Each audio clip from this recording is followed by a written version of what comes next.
And I got in Middlebrook knowing. Yeah. And Middlebrook introduced me to Barlow. And then that thing I know Barlow was from Techwood. Yeah. So me and Middlebrook started running away from home, going to Techwood. But back up. How did you and Middlebrook meet? Man, you ain't gonna believe it. Bro, your face just lit up when I said, bro. Now, bro, you looked up like you just saw Shato in heaven when I just said that, bro. Hey, man, I'm right. We fresh to Decatur, man. We just moved to Decatur, man. Yeah. And I see a nigga walking down the street. My mom said, "Who this dude is? This little bitty dude, boy, with this big old bike. He had a big ass motorcycle. It was bigger than him, and he was pushing it. Yeah. And he came on down through the neighborhood. Mama had just bought the house. We was just moving in. And I had hollered at him, and I was like, what's up, man? He said, told something up. He went on around the corner, whatever. And then eventually he came back, and we got to talking and stuff, man. And he had a house full of folk. He stayed with a house full of folk down there, man. He really didn't have too much in there. And I had a whole lot of stuff. Yeah. And I used to give him shit, man. Yeah, yeah. And then, my mama really didn't deal with nobody, you know what I mean? Yeah. But she started taking a liking to him, started letting him come in the house and, stuff like that. Cause, I told my mama holding this, you know what I mean? She ain't play the radio, man. Yeah. But she loved the middle, but he won't locked up, man. She was sitting in them packages. Yeah, just like it was her son. Just like that, bro. So if I, you slick were kind of spoiled when you were coming up, bro. Yeah, Cause you got main character syndrome. I'm like, all the shit you described, it wasn't for, bro, I never had no starter jacket. My mom, she wasn't going for it. Oh, man, boy, let me tell you when I first moved to Decatur, man, guess who I got to fight with, man? Who that? Them Shato niggas. Oh, not a game. How? Cause, man, they had the dollar movie at Beverly Theater. And we walk up there to the movie. Yeah. And then when Coming to America came out. You old, boy, you old. I remember that. Yeah. It was a dollar movie now. Yeah. We seen Coming to America, man. Damn, nigga said the dollar movie there. And I had on a starter jacket, man. What kind? I think it was Tennessee. Yeah. I think we had orange. It was all orange and white. Yeah. It was Tennessee. And the nigga told me, he said, well, I gotta have that starter jacket. Just like that. I said, boy, you ain't getting this? Yeah. And it was about 30 of them niggas, you know what I mean? Yeah. It was me, Middlebrook, man. Cause we had like 13 niggas stayed on Dealwood. Yeah. They were houses, but you would think they were apartments. Yeah. You know what I'm saying? But it was like about 8, 9 they were like, gotta get that starter jacket. My older brother, Mika, with me too. Yeah. I'm like, boy, you ain't getting this, him? And we ended up getting to fighting and shit, man. And that thing, Shato, we ended up getting cool with Shato because we had a lot of partners from Lion Street and Pebblebrook. My partner ended up moving to Pebblebrook. Yeah. And when we moved to Pebblebrook, we used to walk from Lion Street. Well, we used to walk from Dealwood, cross Lion Street, and go to Pebblebrook. But we couldn't go down George Street, though. Mm-hmm. Why not? Man, George Street didn't play that shit. Boy, you couldn't walk down George Street. For real? Hell no. Right. You had to walk around. George Street was that street. So for the people who don't know, cause this really like an old Atlanta. I wasn't really expecting it. What was the neighborhoods or the gangs, even if they was calling themselves that time, that was causing some type of I know I just heard you say Shato Boys, Down by Law. Who else? You had Shato Boys. You had Down by Law. You had Irish Fuel. You had goddamn 17 and 17 out of Barn Home.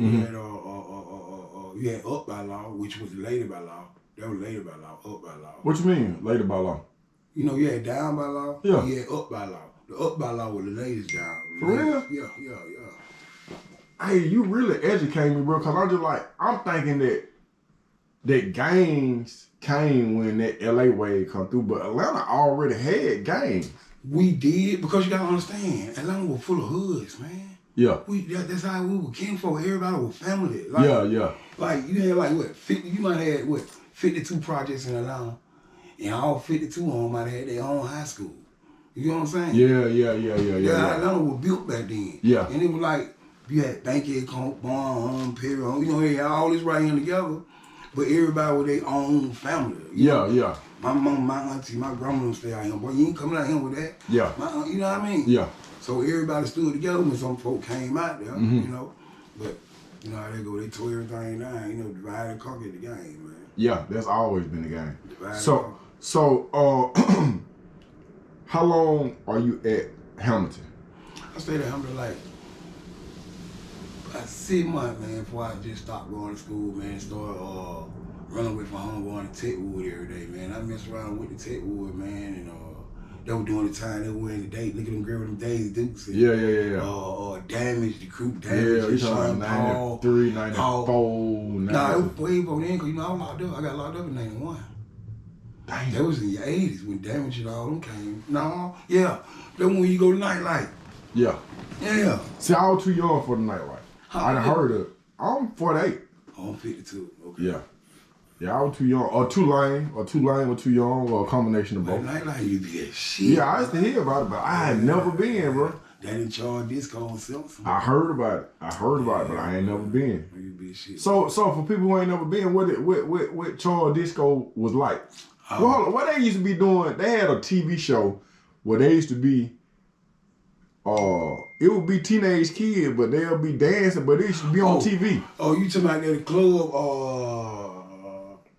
It wasn't XS, was it? Yep, that what it was. Club XS. Right there on, right from the night, like in that little plaza right there. Yeah. They turned into a Mexican. But they used to be on TV, bro. You can turn on and you're like, oh, you watching the ads, right? Yeah. Hey, you just remind me now. Now, nigga, you ain't gonna remember this, boy. You are kicking it with your boy Arnell Starr on the goddamn.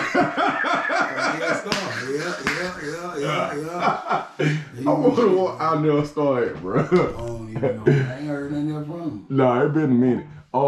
So you start going to school because you in tech. So if you in tech, that means you making some. You getting to the money, or you just on the fuck shit?